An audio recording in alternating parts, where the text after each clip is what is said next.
I was like, all right, we had the similar interests, similar background. I'm like, oh, cool. And then he became douchey. Yeah, super douchey. I was like, thanks. Yeah. And I was like, I tried. Yeah, and I think for me, for the most part, you gotta try.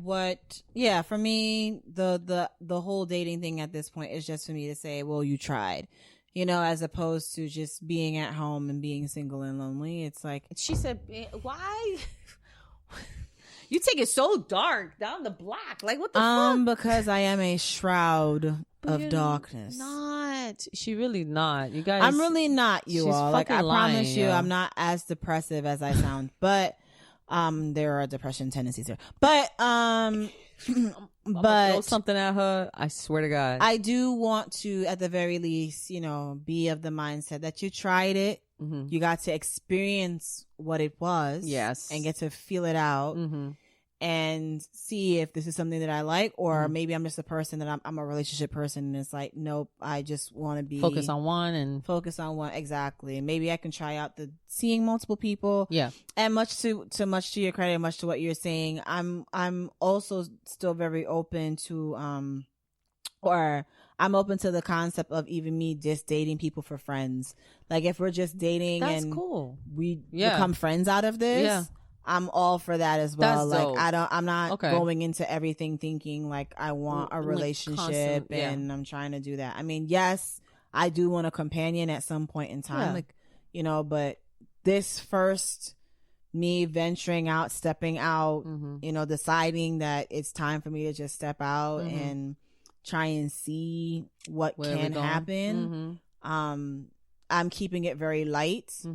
Because I don't want anything heavy. I've dealt with a lot of heavy over like the last 3-4 years. True. So yeah, I'm just trying to keep it really light. If I get friends out of it, I get friends out of it. If I can get a potential companion out of it, that'd be dope. That would be nice. Yeah, but the friend thing is super nice. Like, I'm so thankful. Like, after dating, we're like, it's not for us. But our friendship was really good because we started out that way of just constantly talking before he even asked me on a date. So when he actually took me on a date, I was like, oh, he bougie as fuck. I was like, damn, he got money. Like, I was like, hey, what are you doing? I'm a lawyer. I was like, fuck, I'm never going to see you. Cool. Nice date. Gotta go. See you later. And I was like, damn. He's like, nah, I'm going nowhere. We'll make it work. And he actually tried. I give it to him. He was one of those guys. I mentioned him before in the previous episodes. He was the type of guy that, again, he was open to dating other people, very open in communicating that with you, but didn't treat you like if you were one of 10. Yeah, you was Tuesday, you know. Yeah. No, like, it made you feel when like he was with you, it was just you and him. And when you wasn't around him, he still checked on you. How you doing? How you feeling? I got tickets to the game. You want to go? Like, very thoughtful. He has some really good time management skills. Facts. And mind you, the man worked crazy hours. He's a good project manager because he had all of y'all schedules down. Son, when we really talked about it, like when everything was settled down, I was like, how many other were there? He was like, at max 2. Like, is you and one other person. I can't handle more. I knew my max. I was like, how? Like, even 2 is a lot. And the 1,000 hours you was working and the 1,000 hours I was at your place and you know, we were spending time together. How the fuck? He said, just made it work. I was 2 is a lot. I give you the time management credit. Yeah. Good for you. But it was even then, at the end, I was like, it wasn't bad. He still was a good person. He wasn't even a dick about it. Yeah. I wasn't an asshole about it. It was like, cool. And we just, all those years later, we still could kick it. I could still have a drink with him and we're good to go. Like, it's no beef, no like uncomfortableness. So like, oh my God, Longy, like maybe we should try again. Yeah. Fuck out of it. Nah, we cool. And we're cool as friends and we keep it moving. It's like my ex. I have an ex I was with for 7 years. We're cool. I don't know. I can't date him now. Completely different person. Yeah. Nah. Well, yeah, absolutely. Like, nah. I dated. We were together. I was 17. He was 19. We broke up. I was 24. He was 27. Like, nah. Now I'm like, I'm 37. He's 39. Like, nah. We kick it. We'll have lunch. I'm like, yeah, I can't date you. I'll kill you. Oh, we ain't gonna make it. Yeah, I mean, and that's a lot of it. People tend to grow. They grow when you're dating people for that long. You grow up and you grow out of a lot of those behaviors and those mindsets. So a lot of people don't see that past that. Some people just see you as the person they dated back then. Absolutely. And like, what are you gonna do with that? that's why I guess this round or this attempt at dating is going to be interesting for me, because again, I'm going to be coming from a mindset of a woman who, you know, had to grow up in her, who grew up in her relationship, who was married. So I know what the marriage thing is like. I know what going through the pangs of divorce is. I know what the whole like post-divorce like stress, the PTSD, the PD. It's real. It's like a PTSD, post-divorce stress syndrome. Yo, it is. People don't realize it's serious. So much that goes on after that. It's kind of like there's this whirlwind of emotions that you have, and then you know, if people are there with you, you know, you might get attached to them, or you know, they may start feeling like you're super attached, or people tend to, and this is the thing that I hated the most, people tend to think that because you're just coming out of divorce that like you're super vulnerable, and like if you do speak to a person, they're like, oh, I'm taking advantage of you because you're divorced, and it's like, what? No, you're not. Like I am of my free will that? Like telling you this is my thought and what I feel, and I am okay to move forward. And so, you know, people have this kind of perception, preconceived notions on you. Yeah, like, you know, they already like kind of label you as like sad and like sad and lonely and vulnerable. Like, I'm not sad and lonely, man. You know, maybe you should take a break off and just not, you know, do anything with people, because, you know, I'm thinking that you might look at me, because they immediately think that like you're looking for a rebound, and I'm like, no. I wasn't looking for I was actually looking for a general companion to go on a date with, just a good person. And you've been divorced for so long, so it's like you didn't get divorced yesterday. You know what I mean? It wasn't like so. For people to just throw that at you, but like that's so rude. Yeah, so I've had to deal with that, and like fighting that with people who, you know, I may have been interested in, or you know, whatever. Do you feel like with people now, like the guys that you do have, the suitors that you do have in the app world? Yeah, right here, just not that far, but right here. I'm reaching out. For those of you not seeing this, She's reaching out into the air. They're right there. For the suitor, the potential suitors. The suitors that are in talks with you or you have interest in. You going on these dates, would that help or not? You know what I mean? Would that help or not help in a way of constantly thinking about the people that you do want to date, but you're not dating them and they're not dating you, right? Yeah. But you still have feelings for them. Yeah. Does this help translate that into giving your energy to someone new? Yeah.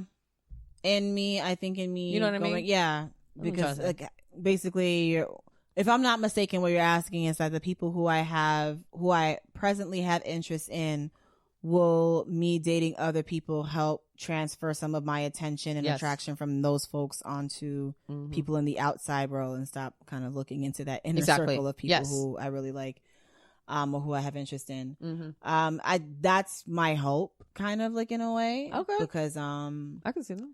Again, if there's nothing wrong with it, it's great. It's, you know, I look at it like as it is right now for me. Again, people who I have interest in, it's like if we can't connect now, if this time is not our time, and we can't work well at this time, then I'm going to just start attempting to go out and meet other folks.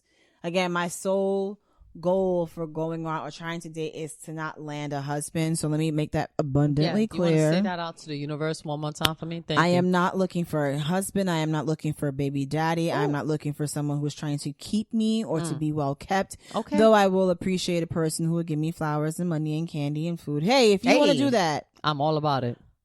Just know I do not come as a trophy in exchange for that shit. Yeah. Thank you. So I'm not, you know, trying to get any of those things. I'm literally just trying to see what the world is like, what it feels like to sit down at a dinner or a lunch or a brunch, or even have a cup of tea with someone and just get into the habit of learning how to meet people. Because, you know, a part of me getting divorced was learning how to figure out who I was. So now I'm kind of like, okay, let me relearn on how to meet other people. And, you know, a lot of what I did in my past when I was married was just conforming to what my ex wanted me to do, and the, you know, the pressures from my mom and my ex and this person and that person. So now this is an opportunity for me, having established what boundaries I have, what I will compromise, what I won't compromise. how that's going to be received by the world by me just going out and doing that. How long is that list of yours? Of what? Of things that Afiya has this list, for those of you that don't know. It's quite long. What list? Which list? Because I have several lists. So the multiple lists conclude, like, the whole culmination of the list are like do's and don'ts, and what she will not tolerate from a man, or what she's looking for in a man. So there's like there's all these lists. If you put them together, right, it's a long fucking list. It's a long list, but it's a manageable list, and it is. Is that long? Really? Yes, because you know what I used to do when I was married, I used to compromise a lot. Oh no, I agree. I'm the same way. I wasn't married, but I compromised a lot in my first relationship. So that's off my list. Not compromising, but I'm not going to overcompensate my compromising. Like, it's going to be a tit for tat for us. It has to be equal. It has to be 50-50. It can't be 60-40 or 45-40, like 55. Like, that's not happening. Yeah. But in regards to like other lists, I'm gonna need somebody who's absolutely open-minded, free-spirited, if you will. You know, you can have a little. I love people with sardonic and dark humor because I'm a dark person, as you can clearly hear from this. She's a liar. So I like that. I like people who are intellectual but who are not know-it-alls. Yes. So you that need was to big. Be smart, but don't try to be smarter than me. And at the very least, you can be smarter than me, but don't be an asshole about it. Yeah. Looks are like the least, like not shouldn't the least, but the looks are later on my list because I'm very, very big on personality. So like looks fade. Like, looks fade. And then I'm a firm believer of like people becoming more attractive the more you know about them, and like the better. Absolutely. Like absolutely. I 100% believe that. I believe that, you know, because you'll hear somebody's story and you're like, you're 10 times more attracted to them, as opposed to just looking at them and they never open their mouth. And you know, you can have a really really gorgeous looking person, a really gorgeous looking man, and it's like you hear them and they're like a total douchebag, and then you know what, for me I go bleh. And then I can see somebody who, you know, may not be traditionally attractive, and like you just hear them talk and you guys speak and you share experiences and he's like, oh my goodness, this is the cutest person I've ever met in my life.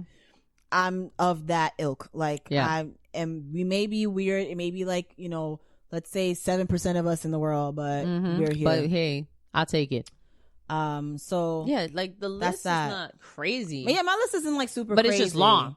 But if you put it long together, because she got different lists for different things. I'm looking for the, you know, I'm trying to basically what I'm putting out into the universe is this new version of myself who has crafted a list of all her do's and don'ts based on her experience in being married, and like the things that I will go for and the things that I won't go for. And that can range from even things like sexual acts to like what I will do in the house, like cleaning and cooking, like just domestic things. Yeah.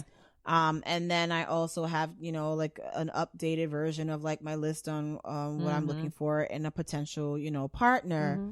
But but like I said, I'm not going to go too hard on with the list of the partner, because I'm really just going out there to show this new side of me, like, and just to get you in a different kind of avenue. Yes. Because right now you've been so used to one avenue. You're like, let me try to go right real quick. Let me make this right or left. Let me see what's happening here. And I bring this gentle, energy out. Be gentle with yourself doing that, because it's not easy to put yourself in that. It's much easier to be down on yourself or beat yourself down when a date doesn't go well, or you try, or it becomes, you know, stupid shit, because we tend to navigate that towards us, like it's us, or I try. So you see what happened, like when I try, like fuck, it's just something you do. It's just like, damn it, I gotta stop doing that. I learned that the hard way, where I started dating more, you know, not aggressively, but I was harder on dating scene. I was like, let me try, and I'm really trying, and I was like, the fuck am I doing? I'm way too hard on myself.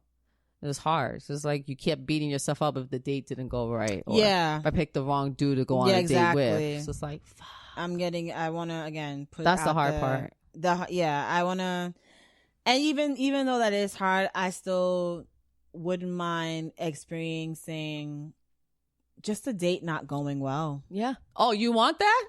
No. I said I wouldn't mind. Oh, you want that? Oh, I said I wouldn't mind. Oh, we got